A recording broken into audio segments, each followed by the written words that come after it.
If you had 10 times the budget you have right now, what would you spend it on? Marketing. Yeah.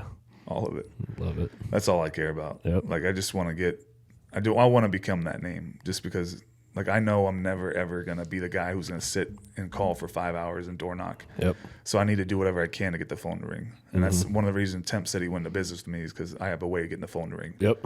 So I think he's the same way though. He ain't a cold caller or anything like that. He's a networking guy. But he always told me, he's like, that's your superpowers. Yeah. Like, fuck everything else. Like, don't. And I was taught that I thought I had to have so many lead gen levers and I'm supposed to keep up and bounce them all. But meanwhile, all my business is coming from these two. Yeah. But I don't have these three. So I'm like, how do I bounce this with this? And I'm like, why am I wasting my time over here? Yep. Because if I pour more money into what's already working, like that's just going to. Absolutely. So he's just like, he always told me, he's like, lean into your superpower. Like, you know how to get the phone to ring. Yeah. He's like, just constantly think every day, like, what can you be doing to get the phone to ring? Absolutely. So if I had 10 times the budget, I would take a vacation for once. Like, I need that. And then I come right back and dial it in and the marketing poured in. What do you feel is your biggest advantage in your space right now? I think, like, honestly, my look. Like, I came in with the mindset that it was going to be a disadvantage. Yeah. And it turned out to be an advantage, I think. Yeah, I agree. I had a lunch. We used to do a podcast with the Tattooed Lawyer. He's now the Byron. Lawyer. Yeah. So he was like, why don't you do some marketing like billboards? And I was like, oh, that's too much money. But I started thinking, it's like, a very lawyer thing to say, by the way.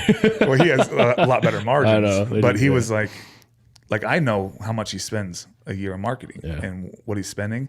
But if he would have walked in a restaurant in downtown Gilbert, you wouldn't automatically say, oh, that's him. Right. Like, if you spent $1 million a month on marketing and you are on every billboard and all this, like, if you were walking through the mall, everyone's not going to automatically think, oh, that's him. For sure. Yeah. Like, it just kind of blends. But with my look, I thought, you got enough of a differentiator. Many people with face tattoos, especially like this chin strap. So I was like, and it happened, dude. I got that first billboard, and everyone's like, "What's the return ROI on it?" I was like, I went on in Higley in the 202. Yeah, it was right by my kid's school. I was like, as long as I get one deal, it pays for itself. Yep, and that's all I care about. But like, that's not a good ROI. I was like, how? Right. Like, if it pays for itself, and now I'm in front of more people, thousands of people. That's a long ROI. That's a short story that people would say that to you is like, oh, it's not a good ROI. Well, yeah, maybe not now, but what is the long-term compounding effect of somebody 5 months, 6 months, 8 months, a year down the road when they are ready calling you because of that one billboard that was up for a couple months or something like that people saw? So I have the 2 static and 10 freeway, yep, and I ran those commercials. Was that a good ROI? To be honest with you, no, it was not at all. And you don't get the business you think you're going to get from 10 freeway digital billboards. Right. Luckily, I get a heavy discount on them. Yeah. But I'm thinking more of a long-term play. Yep. So my ex and I, we were out to dinner once, and through the span of an hour dinner, 5 people came up to our table and like introduced themselves. Hey, I see all y'all around. I've seen you on this. I've seen you on that. Yeah. And she's like, I remember her saying at the end of dinner, she's like, it's crazy what you've done in 2 years. And I responded back like, no, it's crazy that I'm a real estate agent.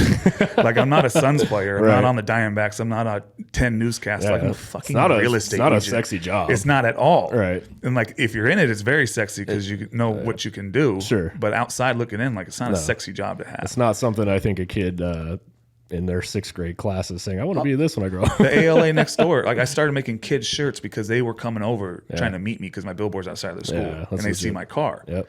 So I have all these kids coming up and I'm taking pictures with them outside. Like, I'm just like, I'm going to lean into that heavy. So yeah, the ROI sucks, but it's like people are coming up to me out of nowhere. Like, it's a long-term play for sure.